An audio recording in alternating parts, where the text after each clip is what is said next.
ജീവിക്കാൻ വേണ്ടി Swiggy delivery boy duty ചെയ്യുന്നതിനിടെയാണ് ഇങ്ങനെ ഒരു അപകടത്തിൽ ഡെലിവറി ബോയുടെ മൃതദേഹവും സഞ്ചരിച്ച ബൈക്കും വെള്ളക്കെട്ടിൽ ജീവനെടുത്തത് അനാസ്ഥ. ഓ, എന്നുള്ളത് വ്യക്തമാണ്. ദേശീയപാത അതോറിറ്റിയുടെ അനാസ്ഥയിൽ ഒരു ബൈക്ക് കുഴിയിൽ വീഴുന്നു, വെള്ളക്കെട്ടിൽ വീഴുന്നു. ജീവിക്കാൻ വേണ്ടി നെട്ടോട്ടമോടിയ ഒരു സൊമാറ്റോ ജീവനക്കാരൻ കുഴിയിൽ വീണ് മരിക്കുന്നു. ഹെൽമെറ്റൊക്കെ ഉണ്ടായിരുന്നോ എന്നുള്ളതാണ് ഇവിടുത്തെ എനിക്ക് ഏറ്റവും കൂടുതൽ ശ്രദ്ധിക്കാൻ പറ്റുന്ന ഒരേ ഒരു കാര്യം. കാരണം നമ്മൾ ഈ പറയുന്ന ആളെ ഹെൽമെറ്റ് വെക്കാതെ പോയിരുന്നെങ്കിൽ ചിലപ്പോൾ പെറ്റിയടിക്കാൻ. പാവപ്പെട്ട യുവാവോ പണക്കാരനോ അതൊരു ഇവിടെ വിഷയമല്ല. ഇവിടെ അതിനെപ്പറ്റി ഒന്നും കൂടുതൽ പാവപ്പെട്ടവരുടെ നെഞ്ചത്തോട്ടൊന്നും കയറണ്ട. ആരായാലും അതിപ്പോൾ ഒരു പണക്കാരനായ യുവാവ് ഹാർലി ഡേവിഡ്സനോ അല്ലെങ്കിൽ മറ്റെന്തെങ്കിലും സുസുക്കി നിഞ്ചെന്നോ എന്തോ ഡുക്കാട്ടിയോ ഏത് വണ്ടി ഓടിച്ചോണ്ട് വന്ന് ഇതിനകത്ത് വീണാലും അതിനകത്ത് വ്യത്യാസമൊന്നുമില്ല. ആ വ്യത്യാസം ഉള്ളതുകൊണ്ട് ഇവിടെ പ്രത്യേകിച്ച് വലിയ മാറ്റം ഉണ്ടാകാനിട്ട് പോകുന്നുമില്ല. അപ്പോൾ അവിടെ നമ്മളീ പറഞ്ഞ ഇവൻ എത്ര പെറ്റി അടിച്ചിട്ടുണ്ടെന്ന് നോക്കിയാൽ അറിയാം ഇതുവരെയായിട്ടും. നമ്മുടെ MVD ഞാൻ പോക്കറ്റ് അടിക്കാരെന്ന് മാത്രമേ വിളിക്കാൻ കൊള്ളത്തുള്ളൂ, അല്ലാതെ വേറെ ഒന്നിനും കൊള്ളാത്ത ഒരു പ്രത്യേകതരം നടപടിയാണ് ഈ ഹെൽമെറ്റ് സീറ്റ് ബെൽറ്റ് അങ്ങനെ. പിന്നെ ഊതിക്കലൊക്കെ പിന്നെ ഓവറായിട്ട് വണ്ടി ഓടിച്ച് വരുന്നവരെ ഊതിച്ചിട്ട് ഈ പറഞ്ഞ പോലെ കൊള്ളാത്ത രാജ്യങ്ങളിലൊക്കെ ടെസ്റ്റ് ചെയ്യും. ഇവർ ഒരുപാട് മദ്യപിച്ചിട്ട് ഒരു അപകടം ഉണ്ടാക്കാൻ സാധ്യതയുള്ള രീതി മദ്യപിക്കുന്ന ആളാണോ എന്നുള്ളതൊക്കെ ചെക്ക് ചെയ്യും. ഇവിടെ അങ്ങനെയല്ല. ചെറിയ മണം അടിച്ചാൽ തന്നെ 10,000 രൂപയ്ക്ക് അടിച്ചു കൊടുക്കാൻ നിൽക്കുന്ന പോക്കറ്റ് അടിക്കാരും പിടിച്ചു പറിക്കാരുമായ ആളുകൾ പോലീസിലും MVDയിലും ഇത് മാത്രമേ ഉള്ളൂ, അല്ല വേറെ ഒന്നിനും കൊള്ളത്തില്ല. വളരെ പ്രത്യേകിച്ച് പ്രയോജനം നാട്ടുകാർക്ക് ആർക്കും ഉണ്ടാകത്തില്ല. ഇവരെ കൊണ്ട് ഈ പറഞ്ഞ സാധനങ്ങൾ ചെക്ക് ചെയ്തുകൊണ്ട് ഇവിടെ അപകടം കുറയുമോ അപകടം ഇല്ലാണ്ടാവുമോ ഒന്നും സംഭവിക്കുന്നില്ല. പിന്നെ തല അടിച്ച് വീഴുന്ന സമയത്ത് ശരിയാ ഹെൽമെറ്റ് നല്ലതാണ്, ചീത്തയാണെന്നൊന്നും പറയുന്നില്ല. പക്ഷെ എന്ന് പറഞ്ഞുകൊണ്ട് ഇത്രയും എത്ര കോടി രൂപയുടെ പെറ്റിയായിരിക്കും ഇവർ ഉണ്ടാക്കിയെടുത്ത്. കഴിഞ്ഞ എത്ര വർഷമായിട്ട് ഇവിടെ ആൾക്കാർ ഹെൽമെറ്റ് ഇല്ലാതെ ചാടിപ്പോകുന്നു, അങ്ങോട്ട് പോകുന്നു ഇങ്ങോട്ട് പോകുന്നു. ഇങ്ങനെ കുറേ പേർക്ക് അങ്ങോട്ട് ഇറങ്ങിയാലൊക്കെ ചിലപ്പോൾ പിടിക്കാൻ സാധ്യതയുണ്ട്. പിന്നെ അഥവാ അങ്ങനെ അങ്ങ് വീണിട്ട് ഹെൽമെറ്റ് ഇല്ലാതെ പോയി ഒരുത്തം വണ്ടി ഇടിച്ച് ആവുകയാണെങ്കിൽ അതുപോലെയാണോ ഇത്? അതൊന്നുമില്ല. ആ വ്യക്തിക്ക് എന്തെങ്കിലും കാരണവശാൽ ഹെൽമെറ്റിനോട് വിരോധം ഉള്ളതുകൊണ്ടോ ഹെൽമെറ്റ് ഉപയോഗിക്കാൻ താല്പര്യമില്ലാത്തതുകൊണ്ടോ എന്തെങ്കിലും പറ്റിയിട്ടോ ഒക്കെ പോകുന്നവനാണോ ഇത്? ഇതൊരാളാണോ പോകാൻ സാധ്യത ഇതിനകത്ത്? ഒരു കാറാന്ന് ഇടിച്ചു കുത്തി വീഴുന്നെങ്കിൽ 2 പേരൊക്കെ മരിക്കത്തില്ലേ? കഴിഞ്ഞ കുറച്ച് നാളുകളായിട്ട് ഇവിടെ കേരളത്തിൽ നടക്കുന്ന അപകടങ്ങളൊക്കെ കണ്ടാൽ മനസ്സിലാവും. പിന്നെ ഈ കണ്ണിൽ പൊടി ഇടുമ്പോൾ അത് പൊടിയാണ് വീഴുന്നതെന്നോ അതൊന്നും കണ്ടാൽ മനസ്സിലാവാത്തൊരു പ്രത്യേകതരം മനുഷ്യരിവിടെ ജീവിക്കുന്നുണ്ട്. പോരാത്തതിന് പരസ്പരം ചൂഷണം ചെയ്തും പോക്കറ്റ് അടിച്ചും പിടിച്ചു പറിച്ചും ഒക്കെ ജീവിക്കാൻ തീരുമാനിച്ചേക്കുന്ന ആൾക്കാർ മാത്രമാണ് എല്ലാവരും. അതിനിപ്പോൾ ഈ പറഞ്ഞ പോലീസുകാരെയും MVDയെ മാത്രം കുറ്റം പറഞ്ഞിട്ട് കാര്യമില്ല. അവരെ പറ്റിച്ച് വേറൊരു കൂട്ടരെ അപ്പുറത്തോട് വന്ന് പറ്റിച്ചുകൊണ്ട് പോകുന്നുണ്ട്. ഇവരൊക്കെ തിന്നുന്നതിനകത്ത് നമ്മളെല്ലാവരും കഴിക്കുന്നതിനകത്ത് ഈ മായവും വിഷവംശവും ഇതെല്ലാം കൂടെ നോക്കിക്കഴിഞ്ഞാൽ എല്ലാവരും പരസ്പരം പറ്റിച്ചുകൊണ്ടിരിക്കും. അത് കർഷകൻ മുതൽ പറ്റിക്കാൻ തുടങ്ങി അങ്ങ് മുഖ്യമന്ത്രിയും പ്രധാനമന്ത്രിയും വരെ പറ്റിക്കും. അപ്പോൾ അതിൻ്റെ ഒരു ബുദ്ധിമുട്ടായി കാണുന്നത്. അപ്പോൾ ഇവിടെ ഇങ്ങനെയൊക്കെ സംഭവിക്കുമ്പോൾ ഇതേപോലെയൊക്കെ ആൾക്കാർ വീണ് മരിച്ചെന്നിരിക്കും. ഒത്തിരി ആക്സിഡൻസ് ഉണ്ട് ഇങ്ങനത്തെ. ഈ റോഡ് ഞാൻ പറഞ്ഞില്ലേ, ഒരു കമ്പി കൂർത്ത് നിൽക്കുന്ന കമ്പികൾ റോഡിലോട്ട് ഫേസ് ചെയ്ത് നിൽക്കുന്നു. ഒരു ബൈക്ക് എന്തോ ഒരു ഇച്ചിരി കൺട്രോൾ തെറ്റി അവത്തേ ചെന്ന് ഇടിക്കുമ്പോൾ ഹെൽമെറ്റൊക്കെ ഉണ്ടായിട്ട് വല്ല കാര്യമുണ്ടോ? കമ്പി കൂർത്ത് നിൽക്കില്ല, കുത്തി കയറി ബുള്ളറ്റേൽ 2 പിള്ളേർ മരിച്ചില്ലേ? ആ സാധനം അവിടെ ഇരിക്കാൻ പാടില്ല. ഈ റോഡ് സൈഡിലൊന്നും അങ്ങനത്തെ സാധനങ്ങൾ കാണാൻ പാടില്ല. കൂർത്തിരിക്കുന്ന വസ്തുക്കളൊന്നും റോഡിൽ കൊണ്ട് വെക്കരുത്. മനസ്സിലായി? ഇവിടെ എപ്പോഴും പറയാം എന്താ ഇവിടെ നമ്മുടെ എറണാകുളം ലുലുവിൻ്റെ അവിടെ നിന്ന് ആലുവ റൂട്ട് പോകുന്ന അവിടെ തന്നെ എടപ്പള്ളി ടോൾ ജംഗ്ഷൻ്റെ അവിടെ ഒരു ഇതുണ്ടാകുന്നു. എന്താ പറയുക, U-ടേൺ കൊടുത്തിട്ടുണ്ട്. ആ U-ടേൺ അവിടെ ബാരിക്കേഷൻ ഇങ്ങനെ കൂർത്താണ് നിൽക്കുന്നത്. പില്ലർ പ്രൊട്ടക്ട് ചെയ്യാൻ ബാരിക്കേഷൻ വെച്ചേക്കുന്നത് കൂർത്തിട്ട് അത് സൈഡിൽ കൂടെ ഇപ്പം ചെറുതായിട്ടും തട്ടിയാൽ തന്നെ നല്ല പരിക്കുണ്ടാകണം എന്നുള്ള രീതിയിൽ മനഃപൂർവ്വം ചെയ്തു വെച്ച് മനുഷ്യനെ കൊല്ലാൻ ആരോ പ്ലാൻ ചെയ്ത പോലെ ഏതോ തീവ്രവാദ ശക്തികൾ ഇതിൻ്റെ പുറകിൽ പ്രവർത്തിച്ചിട്ടുണ്ടോ എന്നൊരു സംശയം തോന്നുന്ന തരത്തിൽ ഒരു സാധനം ഉണ്ടാക്കി വെച്ചേക്കുക. ഇതൊക്കെ കണ്ട എന്ത് പറയാനാണ് ഇവരോട്? ഈ പറഞ്ഞ കൂട്ടരുണ്ടാക്കുന്ന അത്രയും ബുദ്ധിമുട്ടുകൾ നാട്ടിൽ ഒരു ഹെൽമെറ്റ് ഇല്ലാതെ ഉണ്ടാകത്തില്ല, അത്രയും പേര് മരിക്കത്തുമില്ല. ഈ റോഡ് സിസ്റ്റവും ഇവിടുത്തെ ട്രാഫിക്കും കൺട്രോൾ ചെയ്യാതെ ഇവിടുത്തെ ഈ പറഞ്ഞ പോലെ റാഷ് ഡ്രൈവിങ്ങും തോന്നി പോലുള്ള ബസ്സുകളും ട്രക്കുകളും മൂവ്മെന്റ്സ് നടത്തുമ്പോൾ ഉണ്ടാകുന്ന പ്രശ്നങ്ങളോടോ അത്രയും പ്രശ്നങ്ങൾ ഒരിക്കലും ഒരു ബൈക്കുകാരനെ ഹെൽമെറ്റ് ഒന്നും ഉണ്ടാകത്തില്ല.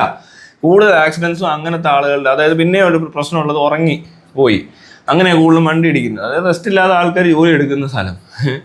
അപ്പോൾ ഒരുത്തൻ എത്ര റെസ്റ്റ് എടുത്തിട്ടും കാര്യമില്ല, എത്ര ഹെൽമെറ്റ് വെച്ചിട്ട് വല്ല കാര്യമുണ്ടോ? മറ്റവൻ ഉറങ്ങി വന്നിട്ട് ട്രക്ക് വന്ന് ഇടിച്ചാൽ കയറുമല്ലേ.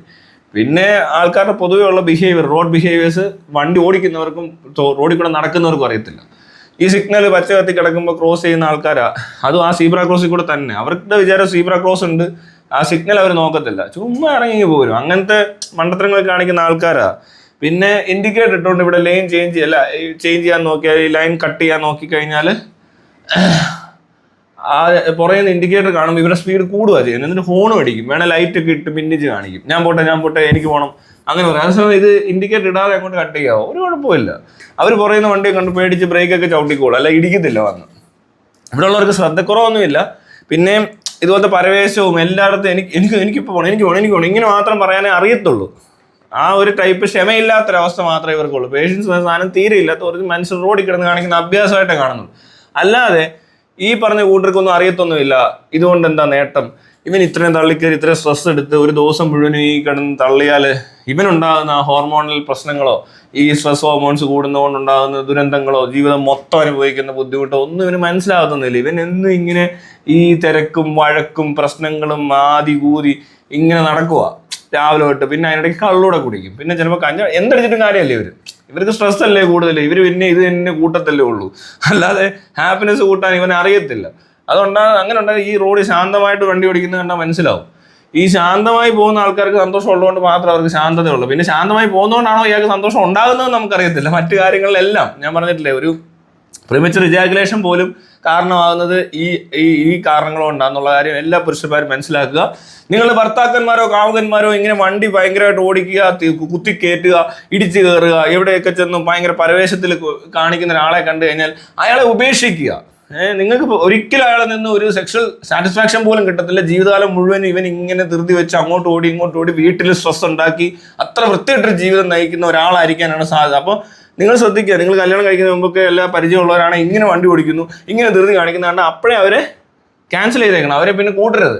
കാരണം നശിപ്പിക്കും, ജീവിതകാലം മൊത്തം നാശമായിരിക്കും ഇമാരെ കൊണ്ട്. അതുകൊണ്ട് അങ്ങനെയുള്ളവരെ എൻ്റർടൈൻ ചെയ്യരുത് ഒരു കാരണവശാലും.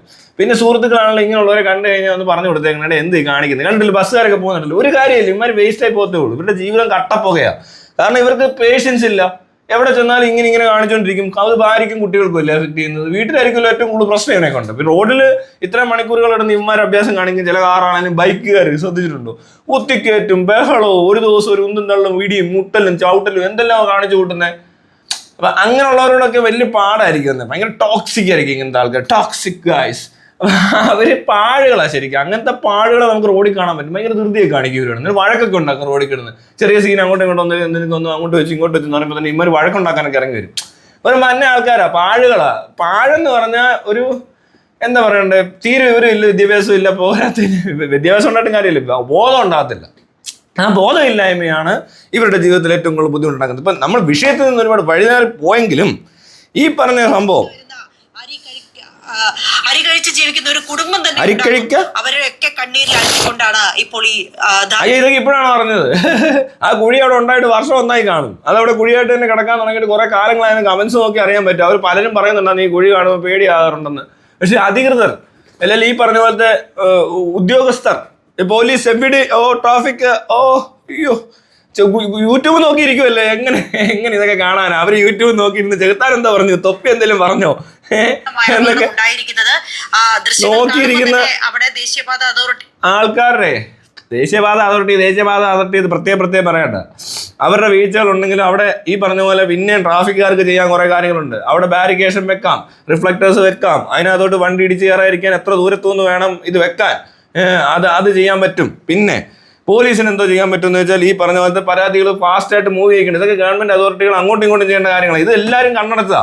മന്ത്രിമാർ അതുവഴി പോയില്ലേ, നാട്ടുകാർ പറഞ്ഞ പോലെ പരാതിപ്പെട്ട് കേസ് കൊടുത്തെങ്കിൽ മാത്രമല്ലേ എന്തെങ്കിലും ഇവിടെ നടക്കത്തുള്ളൂ. ഒരിടത്ത് കുഴി, ഒരിടത്ത് കമ്പി, എന്താ ആരും ഒന്നും പറയാത്തത്. കാണിച്ചു വെച്ച അനാസ്ഥ വ്യക്തമാണ്. എല്ലാവരുടെയും അനാസ്ഥയുണ്ട്. ഇതൊരു കൂട്ടരുടെ അനാസ്ഥ മാത്രമല്ല, അതിൽ ഏറ്റവും കൂടുതൽ അനാസ്ഥകൾ പോലീസിന്റെയും MPD ഒക്കെ തന്നെ അത് വേണം പറയാം. കാരണം അവരാണ് റോഡിലിറങ്ങി ബാക്കിയുള്ള കാര്യങ്ങൾക്ക് ഈ സാധാരണക്കാരുടെ പോക്കറ്റ് അടിക്കുകയും പിടിച്ചു പറിക്കുകയും ചെയ്യുന്നവർ. അവർക്ക് ഇത് കാണാൻ പറ്റുന്നില്ലെന്ന് പറയുന്നത് അവരുടെയൊക്കെ വലിയൊരു പ്രശ്നം തന്നെയാണ് കേട്ടോ. ഈ ആൾക്കാർ എന്നും അതുവഴി പോകുന്നവരാ. അവരെന്ത് ചെയ്യാൻ പറ്റണം എന്നവരെ ചിന്തിക്കണതാണ്. അല്ല ഇതെല്ലാം കണ്ടു കേട്ടു ഒന്ന് അവരായാലും വന്ന് വീട്ടിൽ, ഞാനായാലും വീട്ടിൽ, എനിക്ക് നല്ലപോലെ അറിയാം. പിന്നെ എൻ്റെ ഭാര്യയ്ക്കും മക്കൾക്കും വേണ്ടിയിട്ടാണല്ലോ ഞാൻ ജീവിക്കുന്നത്. അല്ലാതെ ഇവിടെ ഇങ്ങനെ പാവപ്പെട്ടവനൊക്കെ ഉണ്ട്, പാവപ്പെട്ടവന് പണക്കാരനും ഉണ്ട്. ഏത് പണക്കാരൻ്റെ മോൻ വന്ന് വീണാലും നാളെ ഇവരിങ്ങനെ വാർത്ത മാറ്റി പറയുമെന്ന് തരത്തില്ല. നല്ല പണക്കാരൻ്റെ വീട്ടിലെ ഒരു കുട്ടിയായിരുന്നു, ഡുക്കാറ്റിയും മുടിച്ച് വന്നപ്പോഴാണ് കുഴിയിൽ വീണത്. അങ്ങനെ വന്ന് വീണാൽ ഉടനെ പറയാം അഹങ്കാരമാണെന്നൊക്കെ പറയും വേണമെങ്കിൽ. അങ്ങനെ ഒരു പ്രശ്നമുണ്ട് ഇവിടെ. വണ്ടിയും സെറ്റപ്പ് ഓ ഇമാരേതോ ഡ്രഗ്സാ, ഇതൊക്കെ ഡ്രഗ്സ് ആണോ? ആക്സിഡൻസ് ഒക്കെ ഡ്രഗ്സ് ആണോ? ഡ്രഗ്സ് അടിക്കാതെ പോയിട്ട് വല്ല കാര്യമുണ്ടോ? ഇവൻ ഡ്രഗ്സ് ആണെങ്കിൽ അവന് സമാധാനം അങ്ങനെ ഉണ്ടാവും, ഒന്നുമില്ല, അവൻ അറിഞ്ഞു പോലും കാണത്തില്ല. ഇത് പാവം, ഇവൻ ജീവിക്കാൻ വേണ്ടിയിട്ടാണ്ട് വണ്ടി ഓടിച്ചതാ ഈ കേരളത്തിൽ കിടന്നുകൊണ്ട്. അതിന്റെ ഒരു രോഷപ്രകടനമാണ് നേരത്തെ അനന്തു പ്രതികരണം ചോദിച്ചപ്പോൾ അവരുടെ ഭാഗത്ത് നിന്ന് ഉണ്ടായത്. ഇങ്ങനെ രോഷം കൊണ്ടിട്ട് എന്ത് കാര്യം? എല്ലാം കഴിഞ്ഞിട്ട് ഇവിടെ രോഷം കൊള്ളാനും ആക്ഷൻ എടുക്കാനും 100 പേര് ഇപ്പോൾ വരും. ഇത് ഇതിന് മുമ്പ് ചെയ്യണം, മനസ്സിലായി? Prevention is better than cure എന്ന് കേട്ടിട്ടില്ലേ? അതൊന്നും പഠിച്ചിട്ടില്ലായിരിക്കും. അയ്യോ അതൊക്കെ ഇങ്ങനെ പഠിക്കാനാ? ഞങ്ങൾ യൂട്യൂബ് നോക്കിയിരിക്കുമല്ലേ, ഞങ്ങൾ യൂട്യൂബിൽ എന്താ നടക്കുന്നത്, വാച്ച് എന്തെങ്കിലും പറഞ്ഞു, അനുദോസിന് വിഷമമായോ, പട്ടാളം വരുന്നെന്ന് ചെകുത്താനെ പിടിക്കാൻ എന്നൊക്കെ പറയുന്ന ആൾക്കാരല്ലേ. അവരിതൊക്കെ നോക്കിയിരുന്നു കഴിഞ്ഞാൽ പിന്നെ എങ്ങനെയല്ലേ? പോലീസുകാരെല്ലാം എൻ്റെ വീഡിയോ കാണുന്നുണ്ട്, വിഷമിക്കൊന്നും വേണ്ട, മനുഷ്യരായാൽ വീഡിയോ കാണും, എല്ലാം ചെയ്യും. പക്ഷേ ഈ ആക്ഷൻ എടുക്കുന്ന സ്ഥലമാണ് ഞാൻ പറഞ്ഞത്, മനസ്സിലായല്ലേ? പ്രത്യേകം നമ്മൾ പണിയെടുക്കുന്ന കാര്യങ്ങൾ, നമ്മൾ എൻ്റർടൈൻമെൻറ്റ് ഏത് സമയത്തുള്ള വീഡിയോ കാണും, എന്ത് വേണം ചെയ്യാം, പക്ഷെ പണി നടക്കണം. അതുകൂടാതെ എന്തിനാണ് ഈ പണിയെടുക്കുന്നത്? ഇപ്പം ഇതേപോലത്തെ കാര്യങ്ങളിൽ ഇടപെടുക, ഇതേപോലത്തെ ഒരു വിഷയം ഉണ്ടായി ഉടൻ തന്നെ ചാടിക്കേറി അവിടെ കിടന്ന് പട്ടി ഷോ കാണിക്കുക, അങ്ങനത്തെ ഒരാളുണ്ടാവും. അവരെ പറ്റിയാണ് ഞാൻ പറയുന്നത്, അല്ലാതെ വീഡിയോ കാണാതിരിക്കാൻ ആർക്കും പറ്റത്തില്ല. എന്റർടൈൻമെന്റ് എല്ലാ മനുഷ്യർക്കും വേണം, ശമ്പളം എല്ലാവർക്കും വേണം, ചോറ് കഴിക്കണം, ചോറല്ല എന്തെങ്കിലും ഫുഡ് കഴിക്കണം. അരിയാഹാരം കഴിക്കുന്നതിന് കുഴപ്പമായി കാണുന്ന ഈ അരി എന്നാ തന്നെ പോക്കാ, തലച്ചോറ് പകുതി മര വെച്ച് പോകും. ഈ അരി ഒന്നിനും കൊള്ളാത്തൊരു ഫുഡ്, ലോകത്തെങ്ങും ആരും കഴിക്കാത്ത പോലത്തെ ഫുഡാണ് ഈ അരി. അത് കഴിച്ചിട്ടായി പറയുന്നത് മലയാളി പൊളിയല്ലേ, അരിയാരം കഴിക്കുന്നവർക്കെല്ലാം അറിയാം. അരിയാരം കഴിക്കുന്നതുകൊണ്ട് തന്നെ ഒന്നും അറിയാത്ത ഒരു പന്ന ശരീരവും ഈ പറഞ്ഞ രോഗാവസ്ഥകളിലെല്ലാം എത്തിക്കുന്ന തരം ഒരു പ്രത്യേകതരം ആഹാരമാണ് ഈ അരിയാഹാരം. അരിയാഹാരം പുറത്തങ്ങനെ വലിയ കൊള്ളാവുന്ന രാജ്യങ്ങൾ അധികം പേര് കഴിക്കാറുണ്ടെന്നാണ് ഞാൻ കേട്ടത്. എന്തെല്ലാട്ടെ, ഈ ഉളകൾ എല്ലാവരും അങ്ങനെ, ഞാനും ഇച്ചിരി അരിയാഹാരമൊക്കെ കഴിച്ചിട്ടുണ്ട്, അതിൻ്റെ കുഴപ്പം എനിക്കും ഉണ്ട്.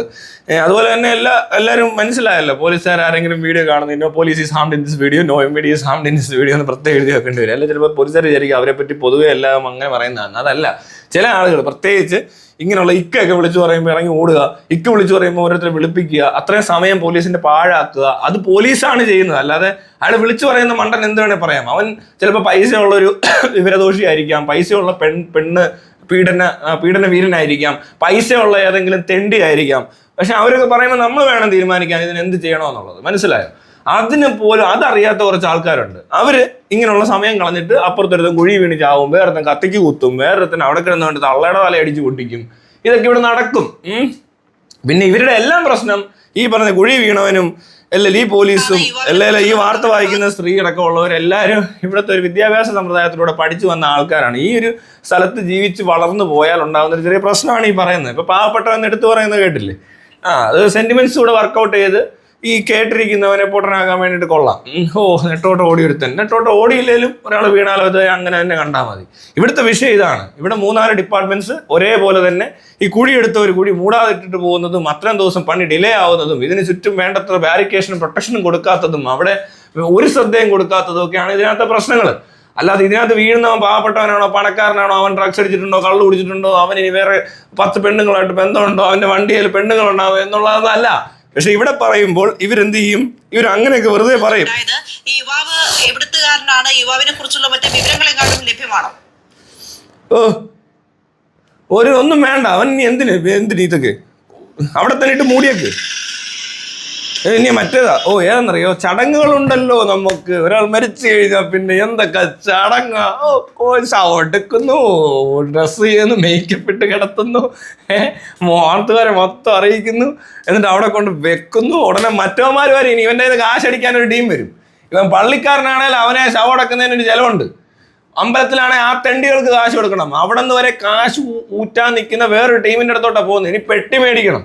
പിന്നെ ഇവനൊക്കെ കുറേ എണ്ണം ഷോയ്ക്ക് വേണ്ടി കുറേ സാധനങ്ങൾ കൊണ്ട് അടുക്കി വെക്കണം, കസേര കൊണ്ടൊന്ന് വെക്കണം. ഇതൊക്കെ നേരിട്ട് കൊണ്ട് ഈ എന്താ പറയണ്ടേ, പൊതു ശ്മശാനത്തിൽ ആ വീട്ടുകാർ മാത്രം ചെന്ന് ഏറ്റവും ചിലവ് ചുരുങ്ങി ചെയ്യേണ്ട ഒരേ ഒരു ചെറിയ പരിപാടി മാത്രമാണ് ഈ ശവടക്കം എന്നൊക്കെ പറഞ്ഞാൽ. അല്ലെ ഇത് കത്തിച്ച് കളയോ കുഴിച്ചു കൂടുകയോ എന്തെങ്കിലും ചെയ്തു, പറമ്പിൽ തന്നെ വേണേൽ കുഴിച്ചിട്ടാലും ഒന്നും സംഭവിക്കാൻ പോകുന്നില്ല. ഇത് DK ആയി പോകും. എത്ര ദിവസമാണോ മനുഷ്യ ശരീരം DK ആവാൻ വേണ്ടത്, അത്രയും നേരം എടുക്കത്തുള്ളൂ. പുഴുവൊക്കെ തിന്ന് അതൊരു വളമാണ്. സ്വന്തം പറമ്പിൽ തന്നെ ചെയ്യാവുന്ന കേസേ ഉള്ളൂ ഇതൊക്കെ. അല്ല ഇതും പൊക്കി പിടിച്ചോണ്ട് ഇപ്പൊ കണ്ടോണം ഒരു ദിവസം മൊത്തം പിന്നെ എല്ലാവരുടെ കരഞ്ഞു പോയി ഏണ്ടൊക്കെ കാണിക്കും. എന്നിട്ട് ഒരു 3 ദിവസം കഴിയുമ്പോൾ ഈ പ്രശ്നമൊക്കെ തീരും, എല്ലാവരും തീരും. പിന്നെ ഒരു ഫോട്ടോ, പിന്നെ ചിലപ്പോൾ എൻ്റെ വല്ല കൂട്ടുകാർ എല്ലാ വർഷവും പോയിട്ട് ഇത് മരിച്ച ദിവസമാണെന്ന് പറയുമോ, വീട്ടുകാർക്ക് ഒരു സങ്കടമൊക്കെ ഉണ്ടാകത്തുള്ളൂ. അതിൽ കൂടുതൽ എന്താ ഉണ്ടാവാൻ? ഇനി അവൻ്റെ അതിന് വേണ്ടി ഇനി കാശടിക്കാൻ വേണ്ടി കുറേ എണ്ണം വരും. ഇനി ബോഡിയായിട്ടൊരു പോക്കുണ്ട്. ഇതൊക്കെ ഈ നാട്ടിലെ പ്രത്യേകതകൾ. കല്യാണമൊക്കെ കഴിക്കുന്നതുകൊണ്ടാവും ഓർക്കും ഇവിടെ കുറെ ലക്ഷക്കണക്കിന് രൂപ മുടക്കി ഉടുപ്പ് മേടിക്കുന്നു, എന്നിട്ട് അത് ചെയ്യുന്നു ഇത് ചെയ്യുന്നു, ലാസ്റ്റ് ഒരു 6 മാസം കഴിയുമ്പോൾ ഡിവോഴ്സ് ചെയ്യുന്നു, അടിച്ച് പിരിയുന്നു, ഭയങ്കര പ്രശ്നങ്ങൾ. ചിലപ്പോൾ ചിലർക്ക് കൊച്ചുകളും ഉണ്ടാവും ഇവരുടെ. അയ്യോ എത്ര ഡിവോഴ്സ് കേസ് എന്ന് പറഞ്ഞാൽ ജനുവരി 1 തന്നെ 6 ഡിവോഴ്സ് കേസൊക്കെ ഫയൽ ചെയ്ത് ഒരു കോടതി ഉണ്ട് ഇവിടെ. ആദ്യത്തെ ദിവസം തന്നെ ചറുപറ ഡിവോഴ്സിന്റെ എണ്ണം നോക്കി അറിയാം ഇവിടെ എന്തിനാ ഈ കല്യാണം നടത്തി. ഈ മണ്ടന്മാർ ഇനി ഇതിന് കാശ് കളയുന്നതിന് വല്ല അർത്ഥമുണ്ടോ? എന്നാലും ഇവർ നിർത്തുവോ? ഇവർ പോട്ടെ, പിള്ളേരുണ്ടാക്കി കൂട്ടുക. ഈ കഴിഞ്ഞ ദിവസം ഒരു കൊച്ചിനെ 2 മാസമായിട്ടുള്ള 2 വയസ്സുള്ള കൊച്ചിനെ എടുത്ത് കിണറ്റിട്ടു. ഇവനൊക്കെ എങ്ങനെ കല്യാണം കഴിച്ചവരാ? ആ കല്യാണം കഴിച്ചവരാ അവർ ഒളിച്ചോടി കെട്ടിയവരാണോ? അവർ മിശ്ര വിവാഹമാണോ? ഒന്നും അല്ലല്ലോ.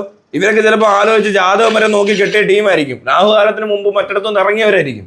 എന്നിട്ട് കൊച്ചിനെ ഉണ്ടാക്കി കഴിഞ്ഞപ്പോൾ അങ്ങോട്ടും ഇങ്ങോട്ടും അടിയായി പിരിഞ്ഞ് പ്രശ്നങ്ങളായി അങ്ങോട്ട് പോയി ഇങ്ങോട്ട് പോയി എന്നൊക്കെ പറഞ്ഞുകൊണ്ട് ആ കൊച്ചിനെ കിണറ്റിലിട്ട് കൊന്നവരാ. ഹരിശ്രീ കണവനായ കുണകണനായ നമഹ എന്നൊക്കെ കൊച്ചിന്റെ നാക്ക വല്ല എഴുതിയിട്ടുണ്ടാവുന്നൊന്നും എനിക്കറിയത്തില്ല. എന്നാലും ബാക്കി ചടങ്ങുകളൊക്കെ കൃത്യമായിട്ട് നടന്നിട്ടുണ്ട്. മറ്റേ പെപ്പേ പെപ്പേ പെപ്പേ മ്യൂസിക്, അതും അല്ലെങ്കിൽ മറ്റേ എന്താ മണവാളൻ മക്കുട്ടം മണവാട്ടി പറയുന്നില്ല എവിടാന്ന്.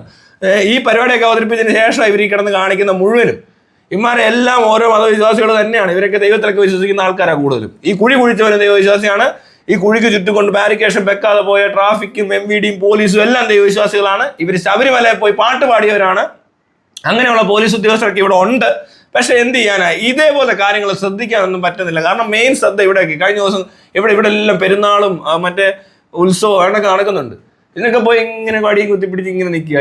ഇത് ഗവൺമെന്റ് പോലീസുകാർ ചെയ്യരുത് ഈ പണി. ഇത് വേണമെങ്കിൽ അവർ തന്നെ ഇവിടെ ബൗൺസേഴ്സ് ഉണ്ട്, ബൗൺസേഴ്സിനെ അറേഞ്ച് ചെയ്തോളാൻ പറയണം. അല്ലാതെ ഇനി പള്ളി പരിപാടിക്കോ അമ്പല പരിപാടിക്കോ പോകാൻ പോലീസില്ല. പോലീസിന്റെ എണ്ണത്തിൽ കുറവുണ്ടെന്ന്. ഇത്രയും പണിക്കല്ല പോലീസ് പോകേണ്ടത്. പോലീസ് പോകേണ്ട പണികൾ വേറെ ഉണ്ടെന്നുള്ള എത്ര എണ്ണം വേണേ കാണിച്ചു തരാം. ഓരോ ദിവസത്തെ ഇൻസിഡൻസ് എടുത്താൽ മനസ്സിലാവുമല്ലോ പോലീസിന് ഇനിയും പണിയുണ്ടെന്ന്. അപ്പൊ അത് ചെയ്യാതെ ഈ പള്ളിയിലും അമ്പലത്തിലും പോയി വായ നോക്കി നിൽക്കാനാണോ പോലീസ്? അവിടെ വേണേ അവർ ബൗൺസേഴ്സിനെ അവർ പ്രൈവറ്റ് ആയിട്ട് വിളിച്ച് കാശ് കൊടുത്ത് ചെയ്യട്ടെ. എന്താ ഇവർക്ക് പ്രത്യേകമല്ലേ പിന്നെ കാശ് മേടിക്കണം? പോലീസിന് പ്രൊട്ടക്ഷൻ സെക്യൂരിറ്റി എന്നൊക്കെ പറഞ്ഞുകൊണ്ട് നല്ല പൈസ മേടിക്കണം. ഗവൺമെന്റ് സർവീസ് വേണമെങ്കിൽ.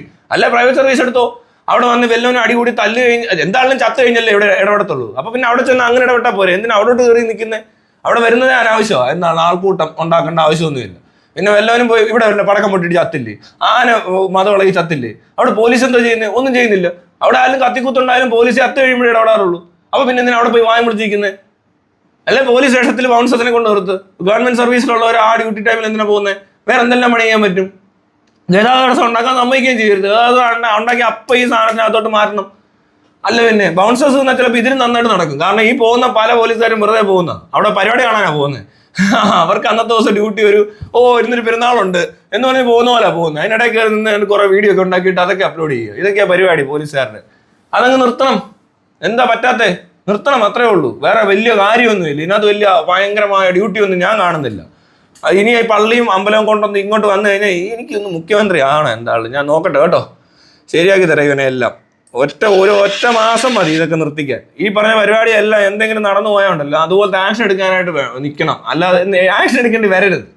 അതിന് മുമ്പ് തന്നെ ഇതേപോലെ അല്ലാതെ ഒരു പരിപാടി ഇവിടെ നടക്കാൻ അനുവദിക്കത്തില്ലെന്ന് സ്ട്രിക്റ്റ് ആയിട്ടുള്ള ഓർഡർ ഉണ്ടെങ്കിൽ ഇതൊന്നും നടക്കത്തില്ല. ലോകത്തെവിടെ ഇത് നടക്കാത്തത് കാരണം അതാ. ഈ പറഞ്ഞവൻ ഭരിക്കാനിരിക്കുന്നു, അല്ലെ കുറെ ഭരണാധികാരികൾ ഉണ്ടെന്ന് പറയുന്നതെല്ലാം അവന്റെ സ്വന്തം കീജയും വീർപ്പിച്ച് അവന് മാത്രം മുന്നിലും പുറയിലും എസ്കോട്ടും അതിന്റെ പുറകിൽ ആംബുലൻസും ഒക്കെ കൂടെ ഓടുക. ഇതിനകത്തൂടെ ഓടുമ്പോൾ ശരിയാ ഇതൊക്കെ വേണ്ടി വരും. പക്ഷെ ഈ സാധാരണക്കാരൻ ഓടുമ്പോൾ ഈ ആംബുലൻസ് ഒന്നും ചത്തു കഴിഞ്ഞാൽ പോലും വരുന്നില്ല. എന്തൊരു തെണ്ടിത്തരവാടാ നീയൊക്കെ കാണുക. നീയൊക്കെ എന്തൊരു തെണ്ടികളാ. ഭരണാധികാരിയാണ് ഇത്രയും പേരുടെ വോട്ടും മേടിച്ച് അല്ലെ ഇവരെയൊക്കെ എന്തെങ്കിലുമൊക്കെ ചെയ്തു കൊടുക്കാമെന്നും പറഞ്ഞ് വാഗ്ദാനങ്ങളുമായിട്ട് ഈ പറഞ്ഞ പോലെ മന്ത്രി ആയി കഴിഞ്ഞിട്ട് ഇവരുടെയൊക്കെ ഇടയിൽ കൂടെ തന്നെ ചീറിപ്പാഞ്ഞോടി അതും ചെന്നിടിക്കുക ചിലയിടത്തേക്ക്. എല്ലാം കഴിഞ്ഞിട്ട് നാട്ടുകാരുടെ കാശും വെട്ടിച്ച് സ്വന്തം കീശയും വീർപ്പിച്ച് ഒരു ലക്ഷറി ജീവിച്ച് പാവപ്പെട്ടവൻ ഇവിടെ കുഴി വീണി അത്തോണ്ടിരിക്കുക. ഒരു കുഴപ്പമില്ല, എല്ലാവരും ഹാപ്പിയാണ്. ഇതൊന്നും പറയുന്നില്ല ഉണ്ടായത് എന്നുള്ള നിഗമനം ഇപ്പോ അനന്തു അതിന്റെ കൂടുതൽ വിവരങ്ങൾ പങ്കുവെക്കുന്നുണ്ട്. ഉമ്മളത്തൂർ സ്വദേശി കെ മിഥുനാണ് മരിച്ചത്. അതിലൊന്നും കാര്യമില്ലെന്ന്. മിഥുനാണേലും ജിതിനാണേലും എല്ലാം കണക്കാ. ആര് മരിച്ചതെന്ത് ഇവിടെ തീർന്നു.